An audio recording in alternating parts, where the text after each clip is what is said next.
What's going on, you guys? Kenny here, also known as Silent Fan 85. Um, you'll have to forgive anything in this video. I've been working with the audio, but there's no camera. I'm just talking with a mic. This is easier right now. I'm making this video. I'm going to try to keep everything as vague as possible, but I wanted to share some of my life experiences and what I've been through, what I'm currently going through. Basically, most of my community, most of you guys know, and I'll always appreciate your texts and instant messages and everything. With everything I've been through the last couple of years, everything that's come front and foremost in my mind, and it's caused me to go through what has felt like just a light and dark, so much dark area of my life, probably the darkest in recent memory.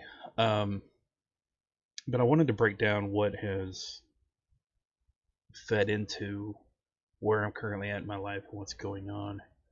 And again, I'm going to try to be as vague as possible. This isn't going to be a quick video, so this may be a little long. But basically, at a younger age, I had childhood trauma that hit me. I'm not going to give any names. I'm not going to give any details, but I mean, a couple of details, just again, really vague. But there was a point in my childhood to where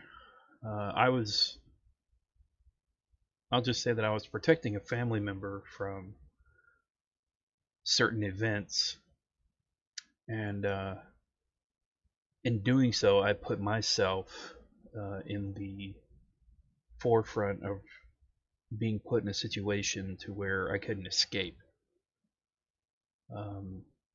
I was literally barred and locked in from escaping these circumstances. There wasn't any way out. I didn't know any better for what was happening. I know there'll probably be speculation, but the only thing that really needs to be said and known is that these events that happened to me as a child affected me, and it years later has caused me to struggle with a rift in my life, a rift that affected my marriage, a rift that affected my life. It's affected my hobbies, it's affected my personality, it's affected pretty much everything.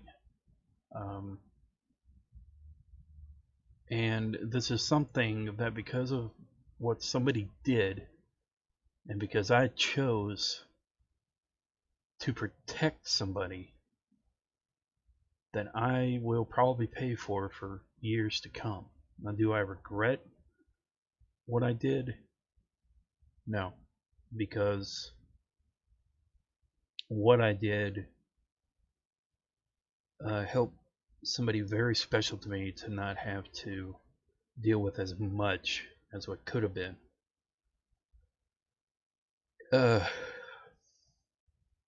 Again, I know all this is vague and I apologize, but the individuals involved in this, it could cause a lot of chaos, and I don't want to do that. But I also, at the moment, I'm out of counseling, and talking about it tends to help. And I figure what I would do as a YouTuber, I've been doing this for years, and it's a part of my lifestyle now. I figured I would share this to maybe help some folks. I always hope that some sort of hope can come from my videos, some sort of smile, or some minute speck of knowing that somebody out there has been in a similar situation and that you're not alone in dealing with trauma or anxiety or being diagnosed a certain way or whatnot. That was a very obviously the darkest spot in my childhood. Now I had good moments too. Don't get me wrong, this isn't all negativity, but it does impact. And again, it's caused a rift that I've got to heal, and it's going to probably take years. But leading on later in life, there have obviously been other things to happen that are now contributing to my current anxiety that is very hard for me to let go of. Friendships lost, betrayal, and that's really the biggest part of what I'm going through right now has been the betrayals of my life, because they have been so significant that I am dealing with very serious trust issues right now. Deep trust issues, and I'm regaining slowly but surely the ability to, I'll be honest, to make friends again, to see good in people. I do believe that everybody is awesome in their own way, but I also believe that everybody has a dark side, and it's unfortunately a part of me at the moment that I'm dealing with that constantly wants to see that dark side and automatically assumes, mainly for people in my life, not automatically on strangers, but automatically assumes that people are out to use that dark side, because that's what was done to me as a kid. That's what was done to me at certain points in my life. And let's be honest. A lot of people argue, well, it happened to you as a kid. How does that affect? What you got to understand is that within the last few years, there was a very significant event that woke all this up. I repressed all of these experiences psychologically, mentally. I repressed it all because at that age, it affected me. But as I got older, I pushed it down. I didn't deal with it. I didn't deal with it at all, which is not, it's not healthy. And if you let something like that linger, especially deep down in a rooted area in your psyche, it fucks with you. Especially if you're like me and you're a very deep thinker. I'm very I'm very deep. I'm very reflective. I'm very I guess reflective is the best word, and that it's give and take, because you can look at things in a very deep way and accept things the way they are, but at the same time, it feels like, and again, just my opinion, but it feels like that the darker something that is dark becomes a lot darker for folks that live it a certain way or a certain type of their personality. I think there's some truth in that. Some human beings can deal with childhood trauma in a much quicker, more sufficient way, depending on the circumstances, and others, they suffer. They suffer so much that they end up taking their own life, which is inevitably where I was headed a couple of years ago, for those that don't know that. I had a plan. I couldn't escape, and essentially I was reliving what happened to me as a child. In a lot of ways, the child version of me was stronger. He made it through. He made it through it, not without obviously scars, but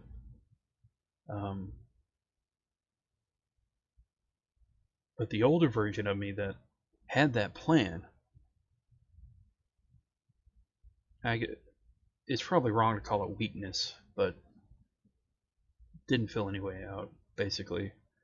And again, I've gone over this story before. If it wasn't for my wife at the time, if she hadn't picked up the phone with what had been going on, I don't know what would have happened.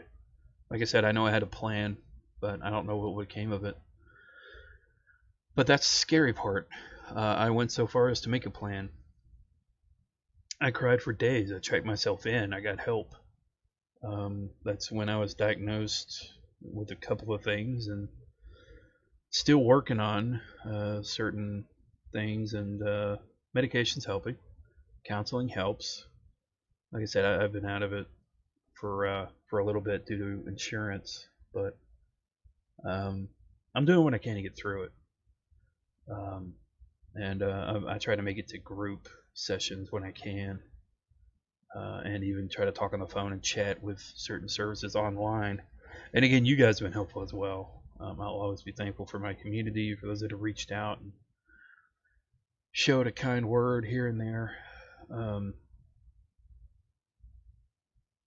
So it's it's not easy.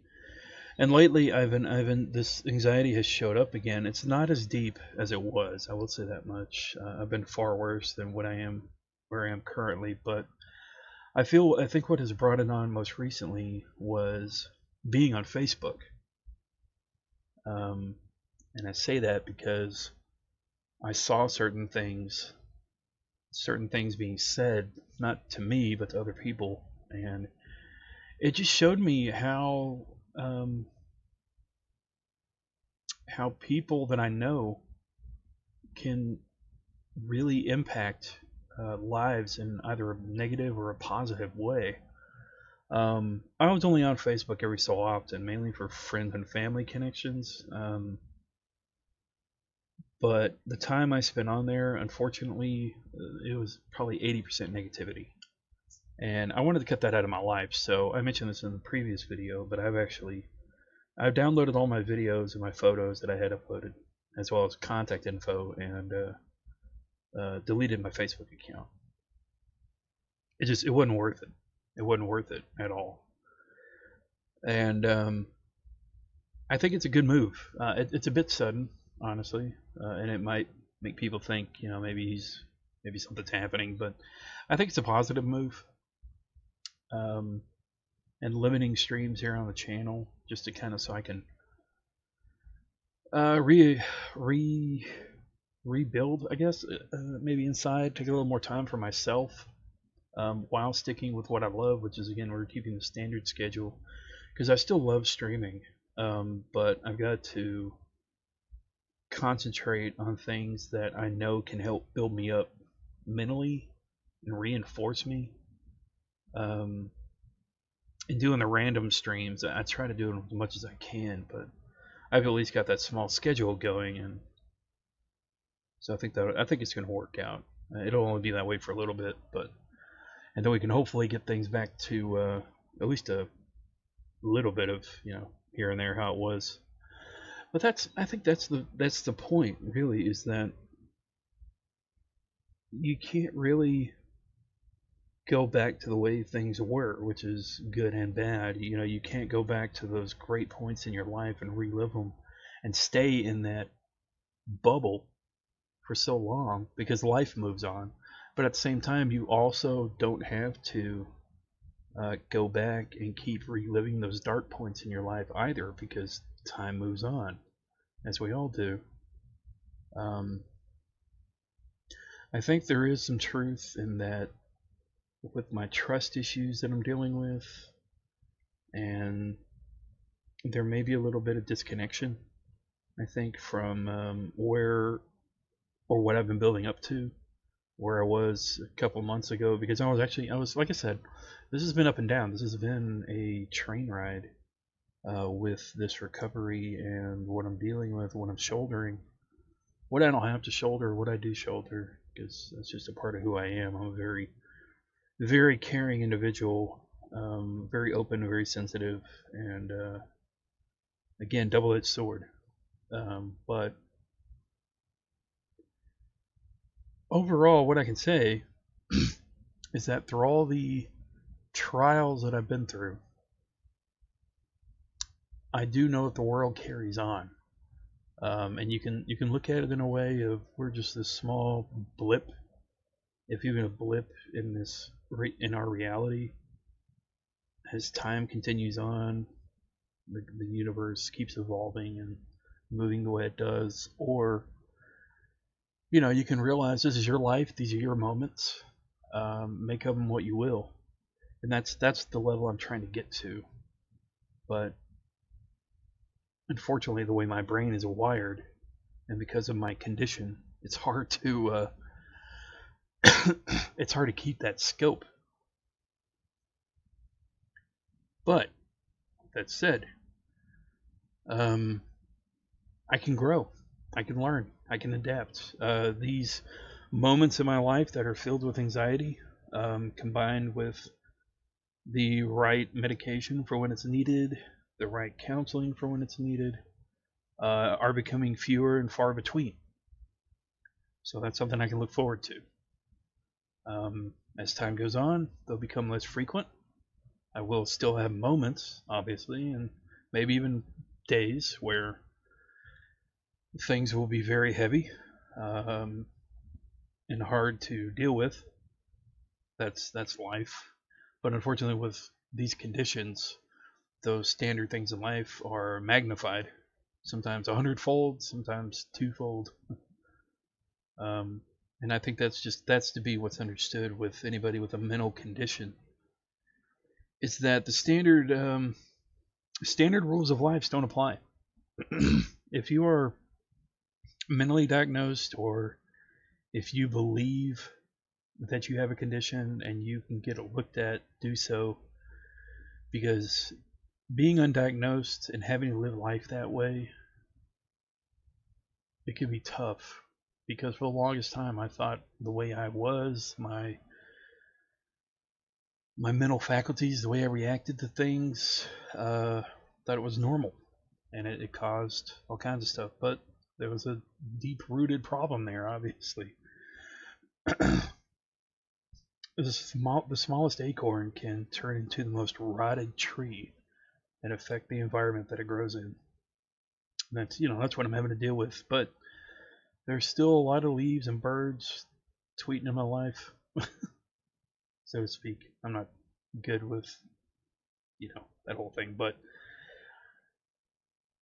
with that said, that's essentially where I'm at. I'm taking some time for myself as of this recording, and doing what I have to. It's not easy. It never is. But the key is to hold strong. Try to be smart about things. Try to stay logical. Don't try to let the emotions get to you if you can help it. If you're on medication, keep going with the medication if it's helping. If it's not, seek a change in medication. Seek medical help if you believe you need it, or if other people have suggested it. Some of the strongest sources of seeing something that may or may not be wrong with you can come from outside sources.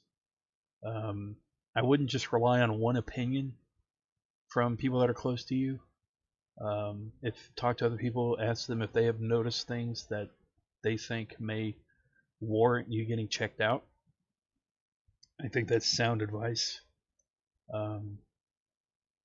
But hopefully it helps. Anyway, thanks for listening. Thanks for watching. I appreciate you guys always. Love you. Care about you. I may not even know you. I may not even meet you in real life. May never dance with you, or play a multiplayer game with you locally. But I wish you the best. Remember, you are awesome, and to never let the world tell you otherwise. And for now, I'll say salut, and I'll see you in the next video or stream. See ya.